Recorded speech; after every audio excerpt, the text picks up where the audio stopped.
Donc on se retrouve pour comment utiliser et naviguer dans la maquette 3D à l'aide du viewer Enscape. Alors pour commencer, pour pouvoir ouvrir notre maquette, il faut double-cliquer sur le fichier nommé chu guadeloupe.exe. Ça va nous afficher un message d'erreur, ce qui est normal. Il vous suffira juste d'exécuter le fichier en appuyant sur le bouton exécuter.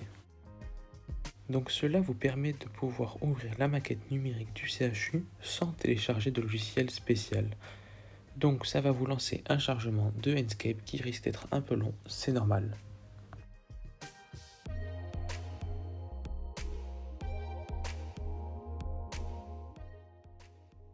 Une fois le téléchargement terminé, il faut attendre que les deux flèches en bas à gauche terminent de tourner pour bien attendre que la carte ait fini de charger. Donc on peut voir toute notre carte du CHU qui est affichée en pleine nuit.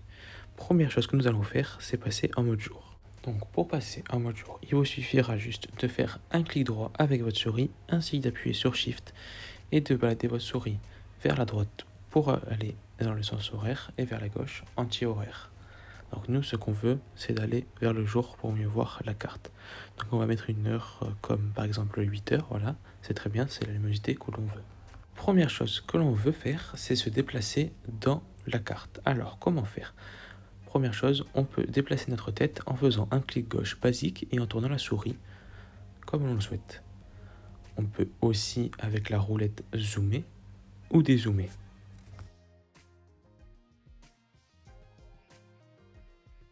Alors, ce que l'on peut voir en haut à droite, c'est qu'on est en Fly Mode.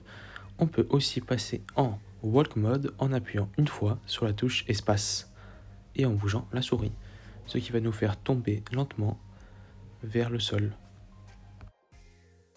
Il faut bien faire attention à ne pas tomber sur une partie où il n'y a pas de texture. Donc il faut passer en Walk Mode seulement sur les parties où il y a du sol et pas des parties où il n'y a rien.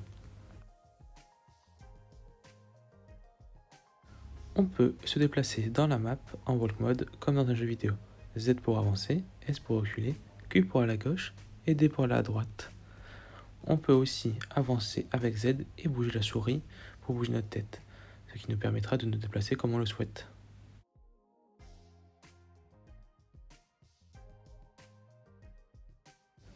On peut aussi marcher plus vite en couplant Z plus la touche Shift. Ou aller encore plus vite en appuyant sur Z plus CTRL. Si on souhaite se téléporter pour aller encore plus vite, on peut double-cliquer sur l'endroit où l'on souhaite aller et cela nous téléportera automatiquement en Fly Mode vers cet endroit.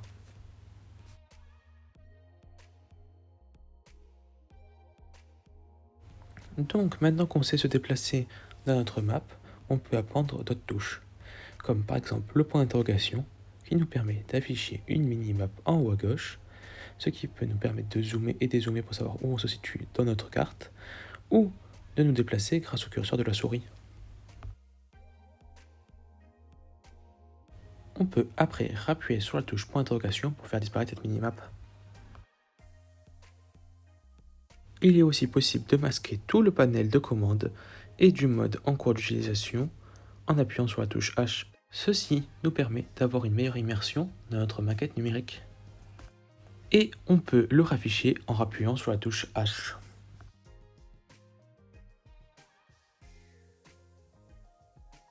Si jamais la sensibilité de la souris ne vous correspond pas, vous pouvez la changer dans les paramètres Setting. Il vous suffit d'aller dans l'onglet Input et de changer le mouse speed. Moi je mets par exemple 2, voilà, pour aller 2 fois plus vite. Voilà. Vous pouvez aussi, si vous le souhaitez, connecter un casque de réalité virtuelle pour visiter votre maquette numérique avec plus d'immersion. Vous pouvez dès à présent visiter le CHU comme vous le souhaitez ou le faire visiter. J'espère que ce tutoriel vous aura aidé et appris à utiliser Enscape.